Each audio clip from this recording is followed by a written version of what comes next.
வாரணாசியில காசி தமிழ் சங்கமம் நிகழ்ச்சி வந்து நடந்தது. ம். அதுல மத்திய கல்வித்துறை அமைச்சர் தர்மேந்திர பிரதான் வந்து கலந்துகிட்டாரு.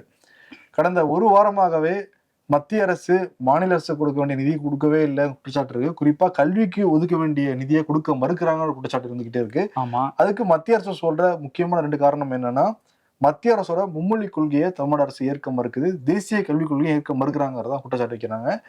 இதுல கலந்துகிட்ட தர்மேந்திர பிரதான் கிட்ட பத்திரிகையாளர் கேள்வி கேட்கிறப்ப அவர் என்ன சொல்றாருன்னா, உலகமே மாறிக்கிட்டு இருக்கிற சூழலில் மும்மொழி கொள்கையை தமிழ்நாடு அரசு ஏத்துக்கிட்டதான் என்ன, அது இல்லாம தேசிய கல்விக் கொள்கையில மாநில மொழிக்கு தான் நாங்க முதலிடம் வந்து கொடுக்குறோம், அதுல ஏத்துக்கிறதுல என்ன பிரச்சனை, அரசியல் காரணங்களுக்காக தமிழ்நாடு அரசு இதை ஏத்துக்க வந்து மறுக்கிறாங்க, தேசிய கல்விக் கொள்கையை நீங்க வந்து ஏத்துக்கலைன்னா உங்களுக்கு வர வேண்டிய அந்த 2000 கோடி நிதி சட்டத்தின் மூலமா நாங்களால கொடுக்க முடியாது அப்படின்னு வந்து சொல்லியிருக்காரு.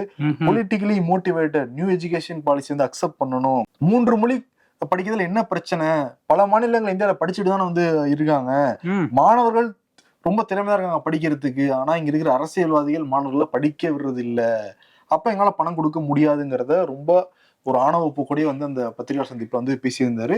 நிருபர்களும் விடாம நிறைய கேள்வி கேட்டு இருந்தாங்க. எல்லாத்துக்கும் வந்து அதுதான் வந்து பதில் சொல்லி. ஆமா, ரொம்ப எரிச்சல் அடைஞ்சு சொன்ன மாதிரிதான் இருந்தது அந்த பதில் எல்லாமே.